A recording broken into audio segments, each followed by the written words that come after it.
August 9, 10ஆம் தேதிக்கான current affairs தான் பார்க்க போகிறோம். ஸோ ஃபஸ்ட்டு வந்து தமிழ் புதல்வன் திட்டம்.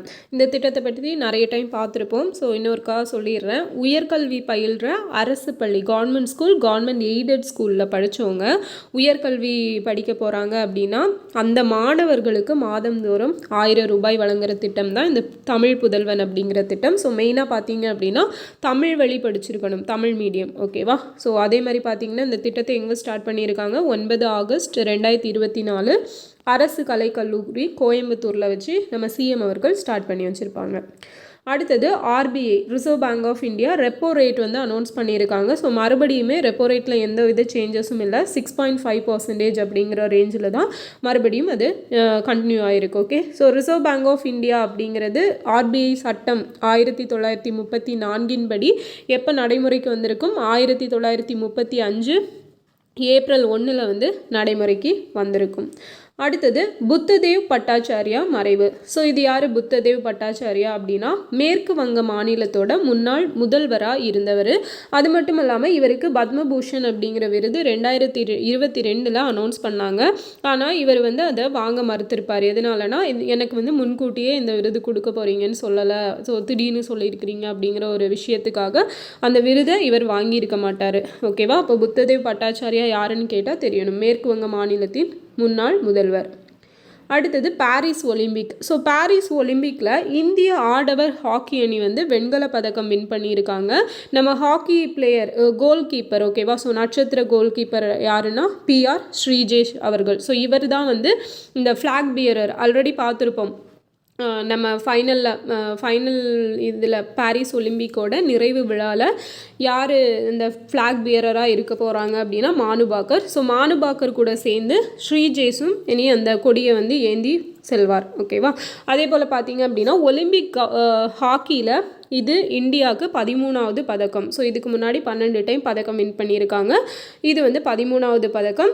அது மட்டும் இல்லாமல் 1980 வரைக்கும் பார்த்தீங்க அப்படின்னா இந்தியா வந்து 8 கோல்டு அப்படிங்கிறத வின் பண்ணியிருக்காங்க. ஓகே, ஸோ அதையும் தெரிஞ்சுக்கோங்க. ஸோ ஃபைனல்ஸில் யார் கூட ப்ளே பண்ணியிருப்பாங்க அப்படின்னா ஸ்பெயின் கூட விளையாடி இருப்பாங்க. ஓகேவா? ஸ்பெயின் கூட விளையாண்டு தான் இந்த வெண்கல பதக்கம் அப்படிங்கிறத வின் பண்ணியிருக்காங்க. அதே போல் ஆடவர் மல்யுத்தம். ஸோ ஆடவர் மல்யுத்தத்தில் மிஜெயின் லோபஸ் அப்படிங்கிறவர் வந்து கோல்டு வின் பண்ணியிருக்காரு. இவர் வந்து கியூபா நாட்டை சேர்ந்தவர். ஸோ இவரை எதுக்கு நம்ம பார்க்குறோம் அப்படின்னா ஒலிம்பிக் ஹிஸ்ட்ரியிலேயே கண்டினியூஸாக ஒரு தனிநபர் பிரிவில் 5 முறை தங்கம் வென்ற முதல் நபர் யார் அப்படின்னா இவர் தான், மிஜெயின் லோபஸ். கண்டினியூஸாக 5 தடவை கோல்டு வின் பண்ணியிருக்காரு. அடுத்தது பர்வத் பிரஹார் எக்ஸசைஸ். ஸோ இந்த பர்வத் பிரஹார் அப்படிங்கிற எக்ஸசைஸ் எங்கே நடந்துச்சு அப்படின்னா லடாக்கில். இதை யார் கண்டக்ட் பண்ணது? இந்தியன் ஆர்மி வந்து கண்டக்ட் பண்ணாங்க. இது மெயினாக எதில் ஃபோக்கஸ் பண்ணாங்க அப்படின்னா ஒரு உயரமான பகுதியில் இப்போ போரெல்லாம் நடந்துச்சுன்னா அதில் எப்படி என்ன மாதிரியான விஷயங்கள் எல்லாம் பண்ணலாம் அப்படிங்கிறது தான் இந்த பிரஹார் அப்படிங்கிற ஒரு எக்ஸசைஸில் அவங்க செஞ்சு பார்த்தாங்க. அடுத்தது SWFIS, top 100 largest central bank. இந்த SWFI அப்படிங்கிற ஒரு அமைப்பு வந்து உலகத்தில் இருக்கிற ஒரு டாப் 100 பெரிய சென்ட்ரல் பேங்க்ஸ் எல்லாத்தையும் லிஸ்ட் பண்ணியிருக்காங்க. ஓகேவா? இந்த SWFI அப்படிங்கிறது என்னென்னா சோவரின் வெல்த் ஃபண்ட் இன்ஸ்டியூட் அப்படிங்கிறது தான். ஸோ இதில் வந்து நம்ம RBI எத்தனாவது பிளேஸ் வாங்கியிருக்காங்க அப்படின்னா 12வது பிளேஸ் வாங்கியிருக்காங்க. ஸோ இது ரொம்ப ரொம்ப இம்பார்ட்டன்ட். RBI எத்தனாவது பிளேஸ்? 12வது பிளேஸ். அப்போ ஃபஸ்ட்டு பிளேஸில் யார் இருக்காங்க அப்படின்னா federal reserve system. So federal reserve system அப்படிங்கிறது USAயோட சென்ட்ரல் பேங்க், இவங்க தான் ஃபஸ்ட்டு. செகண்ட் வந்து சைனாவோட சென்ட்ரல் பேங்கான பீப்புள்ஸ் பேங்க் ஆஃப் சைனா அப்படிங்கிறது செகண்ட் பிளேஸ். தேர்ட் பிளேஸில் ஜப்பானோட சென்ட்ரல் பேங்க் இருக்குது. அடுத்தது August Kranti day. So August Kranti day அப்படிங்கிறது குவிட் இண்டியா மூமெண்ட் டே, வெள்ளையனே வெளியேறு இயக்கத்துக்கான தினம். அந்த தினம் தான் ஆகஸ்ட் 8, 1942 தான் ஆகஸ்ட் கிராந்தி டே அப்படின்னு சொல்லி அழைக்கப்படுது. அடுத்தது இதய மாற்று அறுவை சிகிச்சையில் முன்னணி மாநிலம் 2023 யாருன்னா தமிழ்நாடு தான். ஸோ நம்ம ரீசெண்டாக இது ரிலேட்டடாக பார்க்கணும் அப்படின்னா இந்த திசு அறுவை சிகிச்சை, உறுப்பு மாற்று அறுவை சிகிச்சையிலலாம் சிறந்த செயல்திறன் மிக்க மாநிலம் அப்படிங்கிறத தமிழ்நாடு வின் பண்ணியிருப்பாங்க இல்லையா? அதே மாதிரி உடல் உறுப்பு தானத்தில் சிறந்த மாநிலம் அப்படிங்கிறது எது? தெலுங்கானா வந்து ஃபஸ்ட்டு பிளேஸ்லேயும் நம்ம தமிழ்நாடு வந்து செகண்ட் பிளேஸ்லேயும் பார்த்துருப்போம். ஸோ இதில் இதய மாற்று அறுவை சிகிச்சையை பொறுத்த வரைக்கும் நம்ம தமிழ்நாடு அப்படிங்கிறது ஒரு லீடிங் ஸ்டேட்டாக இருக்குது. நெக்ஸ்ட் வந்து ஸ்ரீலங்கா மல்லேஸ்வர வனவிலங்கு சரணாலயம். ஸோ இந்த ஸ்ரீலங்கா மல்லேஸ்வரா அப்படிங்கிற வனவிலங்கு சரணாலயம் எங்கே இருக்குன்னா ஆந்திர பிரதேஷில் கடப்பா அப்படிங்கிற பிளேஸில் இருக்குது. நெக்ஸ்ட்டு 7வது இந்திய சர்வதேச மருத்துவமனை கண்காட்சி. ஸோ இது எங்கே நடந்துச்சு? கிரேட்டர் நொய்டா யூபியில் நடந்துச்சு. இது ரொம்ப இம்பார்ட்டன்ட், நல்லா நோட் பண்ணிக்கோங்க. அடுத்தது G20 நிதி அமைச்சர்கள் கூட்டம். ஸோ 19வது கூட்டம் அப்படிங்கிறது பிரேசில் தான் வந்து தலைமை தாங்கி நடத்திட்டு இருக்காங்க இல்லையா? ஸோ அங்கே தான் வந்து இந்த ஃபினான்ஸ் மினிஸ்டர்ஸ் மீட்டிங் அப்படிங்கிறது ரியோ டி ஜெனிரோவில் நடக்குது. 18வது G20 மாநாட்டுக்கு யார் தலைமை தாங்கியிருப்பாங்க? நம்ம இந்தியா வந்து தலைமை தாங்கியிருப்பாங்க. உதாரா சக்தி கூட்டு விமான பயிற்சி. ஸோ இது வந்து யாருக்கும் இடையில அப்படின்னா இந்தியாவுக்கும் மலேசியாவுக்கும் இடையிலையான ஒரு கூட்டு விமான பயிற்சி தான் இந்த உதாரா சக்தி அப்படிங்கிறது. ஸோ இது மலேசியாவில் குவாண்டன் அப்படிங்கிற பிளேஸில் வந்து நடக்குது. அதே போல் இந்தியாவுக்கும் மால்டீவ்ஸ்க்கும் இடையிலான கூட்டு இராணுவ பயிற்சியோட நேம் என்ன அப்படின்னா ஈக்வரின். ஓகே, ஸோ ஈக்வரின் அப்படிங்கிறது இந்தியாவுக்கும் மால்டீவ்ஸ்க்கும் இடையில இருக்கிற கூட்டு இராணுவ பயிற்சி. உதாரா சக்தி அப்படிங்கிறது இந்தியாவுக்கும் மலேசியாவுக்கும் இடையில நடக்கிற கூட்டு விமான பயிற்சி. 2024 பாரிஸ் ஒலிம்பிக் ஆடவர் ஈட்டி எறிதல். ஸோ இது நம்ம எல்லாருமே பார்த்துருப்போம். நீரஜ் சோப்ரா வந்து இதில் வெள்ளி வின் பண்ணியிருக்காரு. ஸோ நம்ம இந்தியாவோட தங்க மகன் இல்லையா? இவர் வந்து 89.45 மீட்டருக்கு அந்த ஈட்டியை வந்து த்ரோ பண்ணியிருக்காரு. ஓகேவா? ஸோ இதில் கோல்டு வின் பண்ணவர் வந்து ஒரு சாதனை படைச்சிருக்காரு. அவர் பேர் வந்து அர்ஷத் நதீம். இவர் வந்து பாகிஸ்தான் பிளேயர். ஓகேவா? ஸோ இவர் பார்த்தீங்க அப்படின்னா 92.97 மீட்டர் அளவுக்கு அந்த ஈட்டியை எறிஞ்சு சாதனை பண்ணியிருக்காரு. அடுத்தது 4வது CAVA கேவா தேசிய மகளிர் வாலிபால் போட்டி. ஸோ இதில் யார் வின் பண்ணியிருக்கா? இந்தியா வின் பண்ணியிருக்காங்க. இது எந்த இடத்துல நடந்துச்சு அப்படின்னா நேபாளத்தில் தான். ஸோ இந்தியா விசஸ் நேபாள் நடந்த மேட்ச்சில் தான் இந்தியா வந்து வின் பண்ணியிருக்காங்க. அடுத்தது நாகசாகி தினம். ஸோ நாகசாகி தினம் அப்படிங்கிறது ஆகஸ்ட் 9, 1945. ஸோ நம்ம ஹிரோஷிமா டே அப்படிங்கிறத பார்க்குறப்ப நாகசாகியை பற்றி பார்த்துருப்போம். ஹிரோஷிமா டே இப்போ ஆகஸ்ட் 6 இல்லையா? ஸோ ஹிரோஷிமா டேயில் என்ன குண்டு வீசியிருப்பாங்க அப்படின்னா லிட்டில் பாய் அப்படிங்கிற அணுகுண்டு வீசப்பட்டிருக்கும். ஸோ நாகசாகியில் பார்த்தீங்க அப்படின்னா ஃபேட்மேன் அப்படிங்கிற ஒரு அணுகுண்டு வீசப்பட்டுச்சு. அதுபோல் இதில் பயன்படுத்தப்பட்டது அப்படின்னா ப்ளூட்டோனியம்.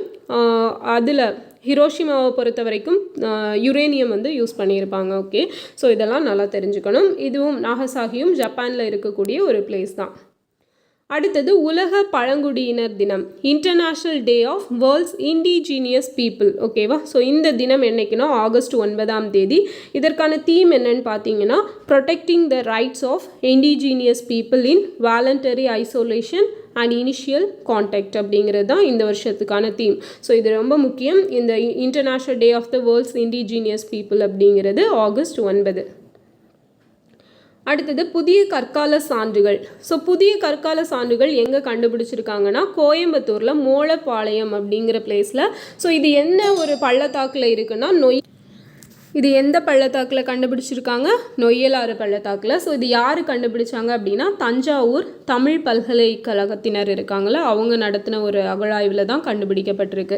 ஸோ இதில் என்னெல்லாம் கிடச்சிருக்கும் அப்படின்னு பார்த்தீங்கன்னா ஒரு 3 மெருகேற்றப்பட்ட கற்கோடாரிகள், மனித ஈம சின்னங்கள், அதுக்கப்புறம் பானையோடு கடற்கிழிஞ்சல்களால் செய்யப்பட்ட மணிகள், இது போக பார்த்தீங்க அப்படின்னா விலங்குகள் காணப்பட்டதற்கான ஒரு அடையாளமான விலங்குகளோட எலும்புகள், சுடுமண்ணால் செய்யப்பட்ட பானைகள், அந்த மாதிரி நிறைய விஷயங்கள் கிடச்சிருக்குது.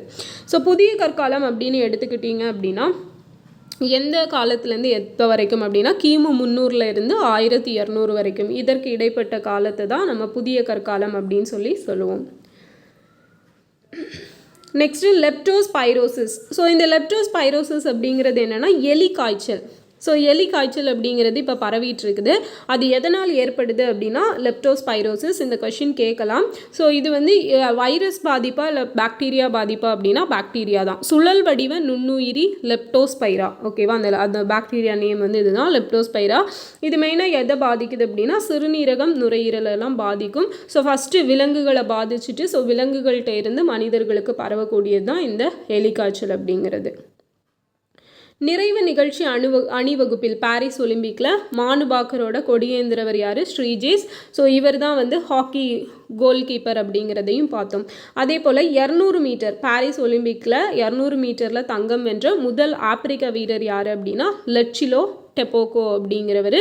ஸோ இவர் வந்து 19.46 செகண்ட்ஸில் வந்து அந்த 200 மீட்டரை கம்ப்ளீட் பண்ணி கோல்டு வின் பண்ணியிருக்காரு. அபு மஹதி அப்படிங்கிற ஒரு ஏவுகணை. ஸோ இந்த ஏவுகணை வந்து எந்த நாட்டோடது அப்படின்னா ஈரான். ஸோ ஈரானோட விமானப்படை அறிமுகப்படுத்தியது தான் இந்த அபு மஹதி. இது முழுக்க முழுக்க ஈரான் வந்து உள்நாட்டிலேயே தயாரித்த ஒரு ஏவுகணை. உள்ளாட்சி தேர்தலில் போட்டியிட 2 குழந்தை அப்படிங்கிற கொள்கையை ரத்து செய்த மாநிலம் எது அப்படின்னு பார்த்தீங்கன்னா ஆந்திரா. ஸோ ஆந்திராவில் வந்து இது வரைக்கும் பார்த்தீங்கன்னா உள்ளாட்சி தேர்தலில் போட்டியிடணும்னா 2 குழந்தைகள் தான் இருக்கணும். 2 குழந்தைகளுக்கு மேலே இருந்தால் அவங்க வந்து உள்ளாட்சி தேர்தலில் போட்டியிட முடியாது. ஸோ இப்போ ஆந்திராவில் வந்து புது சிஎம் வந்து ஆட்சி அமைச்சிருக்காங்க இல்லையா, சந்திரபாபு நாயுடு. ஸோ அவர் வந்ததுக்கப்புறம் இந்த கொள்கை வந்து இனி தேவையில்லை அப்படிங்கிற மாதிரி அதை ரத்து பண்ணிட்டாரு. அடுத்தது பெண் குழந்தைகளின் திருமண வயதை 9ஆக குறைத்த நாடு எது அப்படின்னா ஈராக். ஓகேவா, ஈராக் நோட் பண்ணிக்கோங்க. பெண் குழந்தைகளின் திருமண வயதை 9ஆக குறைத்த நாடு வந்து ஈராக். ஓகேவா. ஸோ அதே மாதிரி பார்த்தீங்க அப்படின்னா ஆண்களோட திருமண வயது 15 அப்படிங்கிறது. ஸோ இது வந்து இன்னும் ஒரு சட்டமாக வரல, பட் அது கொண்டு வரதுக்கான எல்லா முயற்சிகளும் நடந்துகிட்ருக்குது. எல்லாருமே அதுக்கு எகெயின்ஸ்டாக இருக்காங்க, கூடிய விரைவில் கொண்டு வர இருக்காங்க. அடுத்தது துனிஷியா. ஸோ துனிஷியாவோட பிரதமர் யார் அப்படின்னா கமல் மதுரி, இவர் தான் நியமிக்கப்பட்டிருக்காரு. அதே போல் மென்ஸ் ஃப்ரீ ஸ்டைல் 57 கிலோகிராம் மல்யுத்தம் இதில் வந்து யார் கோல்டு வின் பண்ணியிருக்கா, அமன் ஷெராவத் அப்படிங்கிறவர் கோல்டு வின் பண்ணியிருக்காரு. ஸோ ஒரு இளம் வயதை சேர்ந்தவர் ஒலிம்பிக்கில் வின் பண்ணியிருக்காரு. இவரோட வயசு பார்த்தீங்க அப்படின்னா 21 இயர்ஸ். ஓகேவா. அடுத்தது உலக சிங்க தினம், வேர்ல்ட் லயன் டே அப்படிங்கிறது ஆகஸ்ட் 10 உலக உயிரி எரிபொருள் தினம், வேர்ல்டு பயோஃபியூல் டே அப்படிங்கிறதும் ஆகஸ்ட் 10 தான். இந்தியாவோட ஃபர்ஸ்ட் கிரெயின் ஏடிஎம், தானிய ஏடிஎம், இது வந்து எங்கே இன்ட்ரடியூஸ் பண்ணியிருக்காங்கன்னு பார்த்தீங்கன்னா ஒடிசாவில். இது வந்து தேசிய உணவு பாதுகாப்பு திட்டத்தின் கீழே வந்து இது கொண்டு வரப்பட்டிருக்கு. இதுவும் ரொம்ப முக்கியம், நல்லா நோட் பண்ணிக்கோங்க. ஸோ இதான் வந்து 2 நாளைக்கான கரண்ட் அஃபேர்ஸ். ஓகேவா. ஸோ இந்த வீடியோ உங்களுக்கு யூஸ்ஃபுல்லாக இருந்திருக்கும்னு நினைக்கிறேன். அண்ட் மறக்காமல் வீடியோவை லைக் பண்ணி உங்கள் ஃப்ரெண்ட்ஸுக்கும் ஷேர் பண்ணிடுங்க. நெக்ஸ்ட் வீடியோவில் பார்க்கலாம். தேங்க்யூ.